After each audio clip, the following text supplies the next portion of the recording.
Sir నమస్తే. నమస్తే VS గారు. ఎలా ఉన్నారు సార్? ఫైన్ అండి. సార్ ఏంటి సార్ 2,00,000కి దగ్గరలో ఉంది బంగారం. తులం బంగారం హ్మ్. 2,00,000కి దగ్గరలో ఉంది. ఎట్లా సార్ ఇది? అంత లక్ష బుల్ రన్ ఏంటి నాకు అర్థం కావట్లేదు. బుల్‌రన్ అంటే ఏంటంటే అండి లాస్ట్ 26 నెలల్లో మనకి 170%, 140% రిటర్న్ ఇచ్చింది గోల్డ్. అవును. సో, ఒక రన్‌అప్ వచ్చింది. సో, దాని తర్వాత కొంత కరెక్షన్ వచ్చింది. దాని తర్వాత కన్సాలిడేషన్ స్టేజ్‌లో ఉంది. అవును.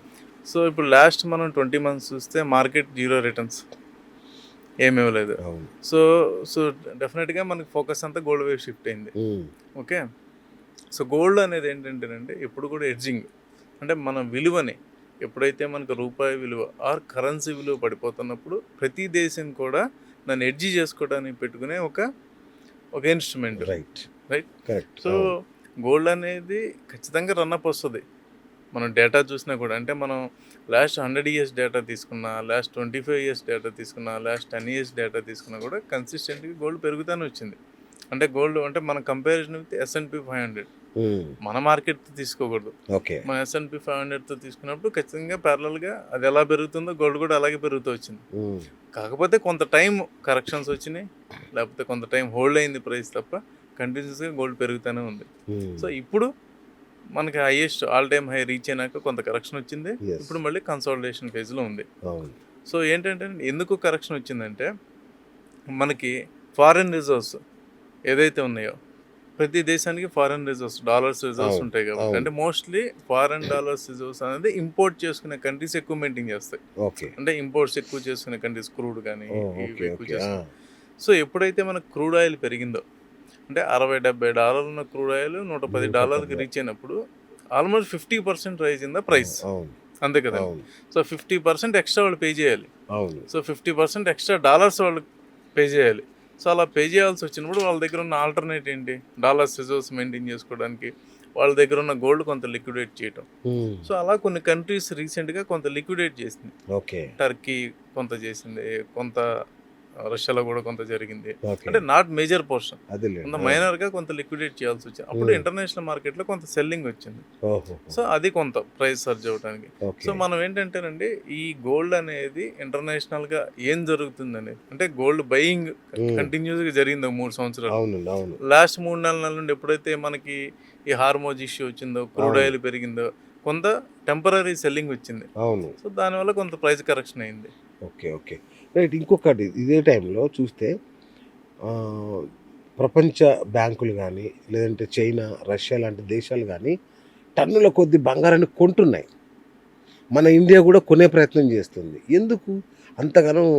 అంటే బేసిక్గా ఏంటంటేనండి 1971 తర్వాత మనం చూసుకుంటే అప్పటి వరకు గోల్డ్కి అంటే ఏదైతే backed by dollar backed buy gold ఏదైతే ఉందో అది డిస్కనెక్ట్ అయింది. సో, అప్పుడు రిజర్వ్స్ అనేది ఏది స్టార్ట్ అయింది, డాలర్ అనే రిజర్వ్ స్టార్ట్ అయింది. సో, రిజర్వ్ స్టార్ట్ అయినప్పుడు గోల్డ్ కొంత అంటే ఆ టైంలో డాలర్స్ కంట్రీస్ అన్ని డాలర్స్ రూపంలో వాళ్ళు రిజర్వ్స్ పెట్టుకోవడం మొదలు పెట్టారు. అయితే 2022 వార్ జరిగినప్పుడు ఏం చేసింది, యుఎస్ శాంక్షన్స్ వేసింది. సో, అప్పుడు ఏమైంది, వరల్డ్ మొత్తం ఒక థింక్ చేసింది, మన మనీ మొత్తం యుఎస్ దగ్గర ఉంటే ఆర్ యుఎస్ కరెన్సీ రూపంలో ఉంటే రేపొద్దున వాళ్ళు ఏదైనా శాంక్షన్ వేస్తే మన పరిస్థితి ఏంటి. సో, ఇది 2022 రష్యా అప్పుడు శాంక్షన్ వేసినప్పుడు రష్యా మీద వరల్డ్ మొత్తం థింక్ చేయడం మొదలుపెట్టింది. సో, అప్పుడు ఏమవుతుంది, గ్లోబల్గా ఏదైతే వాళ్ళ డీడాలరైజేషన్ అంటే కొంత మన దగ్గర కంట్రోల్ ఉండాలి, మన మనీ వాళ్ళ దగ్గర కంట్రోల్ ఉండకూడదు అనేది ఏదైతే వచ్చిందో కంట్రీస్ కంటిన్యూస్గా బై చేయడం మొదలుపెట్టినాయి. Nothing but central banks buy చేయడం మొదలుపెట్టినాయి. కొంత డాలర్స్ని లిక్విడేట్ చేయటం, కొంత మనం చూసే జాపనీస్ వాళ్ళు కూడా కొంత బాండ్స్ అమ్మారు, చైనా వాళ్ళు కొంత యుఎస్ బాండ్స్ అమ్మారు. యుఎస్ అలా అక్కడ బాండ్ మార్కెట్ పెద్దదండి. సో, అక్కడ అమ్మటం ఇదంతా ప్రెషర్ కనపడింది మనకి. ప్యారలల్గా బ్యాంక్స్ బై చేయటం. జనరల్గా మనం ఏమనుకుంటాం, మన కన్జంప్షన్ అనేది మనం చూస్తాం అంతే కదా. జనరల్గా మనకి ఇండియాలో ట్రెడిషన్ కాబట్టి అది పిల్లోడు పుట్టిన దగ్గర నుండి అడిగి ఉంగరము, ఒక చైను, అలాగే ఏ చిన్న ఫంక్షన్ జరిగినా కూడా మన బంగారం అనేది ట్రెడిషన్ కాబట్టి అంటే భారత్కి బంగారానికి అనుబంధ సంబంధం కాబట్టి మనం జనరల్గా బంగారం కొనడం అనేది కామన్గా జరుగుతుంటుంది. అది అకేషన్ బేస్, ఫెస్టివల్ బేస్, ఇంకోటి. బట్ సెంట్రల్ బ్యాంక్స్ అనేది బై చేయడం అనేది వాళ్ళు రిజర్వ్స్ కోసం అంటే వాళ్ళు వాల్యూని కాపాడుకోవడం కోసం.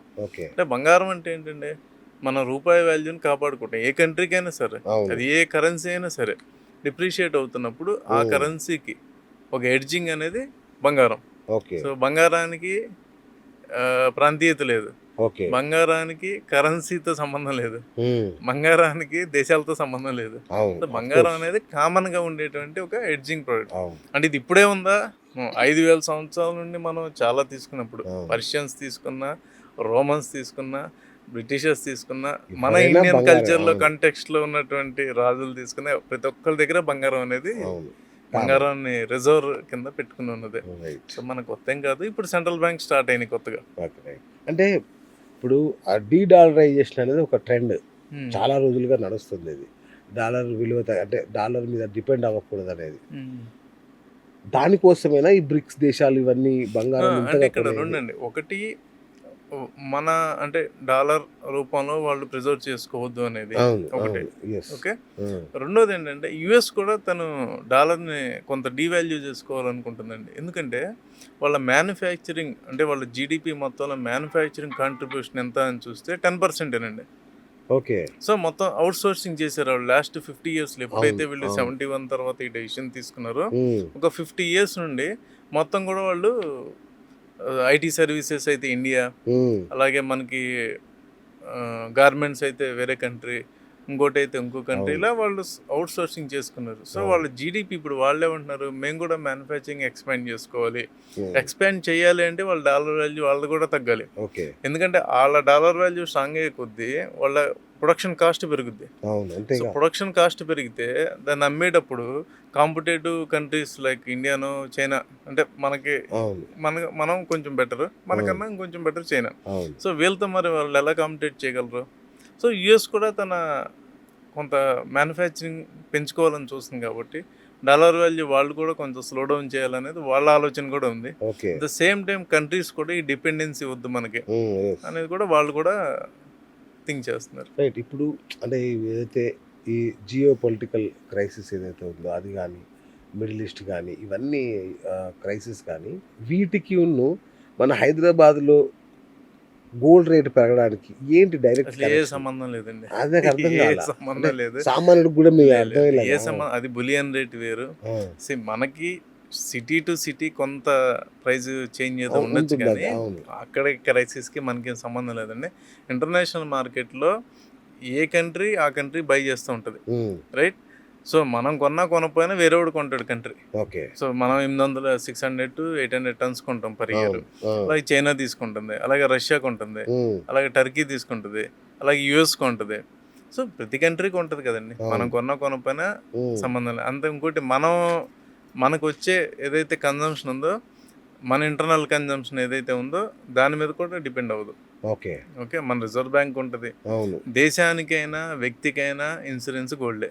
సో ఒక దేశం రిజర్వ్స్ సో, ఈ యుద్ధాలకును గోల్డ్ రేట్ పెరగడానికి సంబంధం లేదు. యుద్ధాలకి గోల్డ్ రేట్‌కి సంబంధం ఉంది. ఆ! అంతేగాని అక్కడ జరుగుతున్న దానికి హైదరాబాద్‌లో ఉన్న గోల్డ్ రేట్‌కి సంబంధం లేదన్న అది ఫిక్సే కదండీ. అదే అంటున్నా. ఆ! ఇప్పుడు యూఎస్ డాలర్స్‌లో మనం ఫిక్స్ హ్మ్. $4,600 ఉందనుకోండి. ప్యారలల్‌గా మన రూపీలో కన్వర్ట్ చేసినప్పుడు ఎంత ఉంది? 1,65,000 ఉంటది. అవును. సో మేబీ హైదరాబాద్‌లో ఇంకో 100లో కొంచెం చేంజ్ ఉంటుంది. City to right. City right. ఉంటాయి. ఎందుకంటే వాళ్ళు డిఫరెంట్ సోర్సింగ్ డిఫరెంట్‌గా ఉంటది కాబట్టి కొంత వేరియేషన్ ఉండొచ్చు. అవును.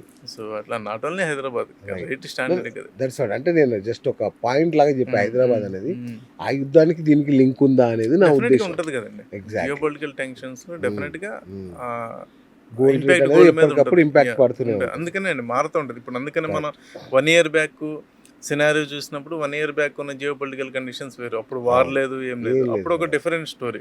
అప్పుడు డీడాలరైజేషన్ ఇదంతా నడుస్తుంది. ఇప్పుడేంటి వార్ వచ్చింది. నిత్యావసరాలు అనేది ఇప్పుడు క్రైసిస్ అయింది కదా. ఎనర్జీ క్రైసిస్ అయింది. అవును. ఇప్పుడు ఎనర్జీ కంట్రీకి కావాలి కదా. ఇప్పుడు క్రూడ్ కావాలి. అవును. Crude by ప్రొడక్ట్‌లు. క్రూడ్ మీద ఒక 30, 40 బై ప్రొడక్ట్‌లు ఉంటాయి. అవును. ప్లాస్టిక్ ఉంటది, కెమికల్స్ ఉంటాయి, స్పెషాలిటీ కెమికల్స్ అవును. ఉంటాయి. ఇవి క్రైసిస్ వచ్చినప్పుడు బంగారం అనేది సెకండ్ ప్రయారిటీకి వెళ్తది కదండీ. అవును.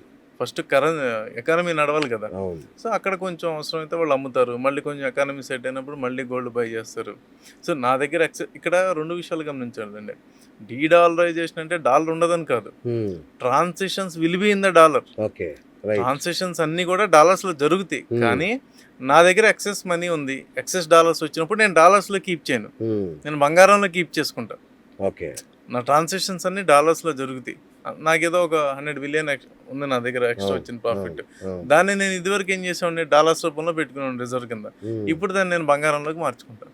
రైట్. సో అది మెయిన్ అండి ఇక్కడ మనం అర్థం చేసుకోవాల్సింది. అది డీడాలరైజేషన్ డాలర్ ఉండదని కాదు. ఓకే, అదేలేండి. కొంచెం వాళ్ళ దాని కరెన్సీ కూడా వాల్యూ పెంచుకోవాలి. ఇంటర్నల్ గా వాళ్ళు ఆ రిజర్వ్స్ ని బంగారం రూపంలో మార్చుకుంటారు.